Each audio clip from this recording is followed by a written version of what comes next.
રાજકોટ શહેર પોલીસ રાજકોટ સિટીમાં નવ વર્ષની ઉજવણી શાંતિપૂર્ણ રીતે થાય એના માટે પ્રતિબદ્ધ છે. માનનીય સીપી સર અને એડિશનલ સીપી સરના માર્ગદર્શન હેઠળ શાંતિપૂર્ણ રીતે નવ વર્ષની ઉજવણી થાય એના માટેની તમામ તૈયારીઓ કરી લેવામાં આવી છે. એના માટે વિવિધ પ્રકારની ટીમોનું ગઠન કરવામાં આવ્યું છે. ટીમોને બ્રેથ એનાલાઇઝર, NDPS કિટ અને તમામ સામગ્રી ઉપલબ્ધ કરી દેવામાં આવી છે.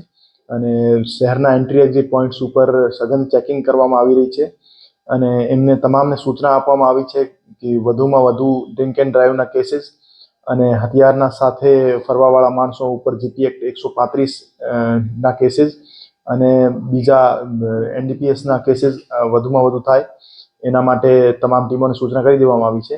અને રાજકોટ શહેર પોલીસ શાંતિપૂર્ણ રીતે નવ વર્ષની ઉજવણી માટે સંપૂર્ણ રીતે તૈયાર છે. કેટલી પાર્ટી માટે અરજી આવેલી છે?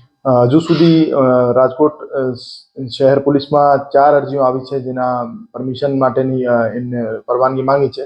તો એનો વેરિફિકેશન માટે પોલીસ સ્ટેશનમાં મોકલી દેવામાં આવી છે. પાર્ટીઓ તો ઘણી યોજાઈ રહી છે. મંજૂરી વગર યોજાતી પાર્ટીઓ ઉપર પોલીસ દ્વારા કાયદેસરની કાર્યવાહી કરવામાં આવશે.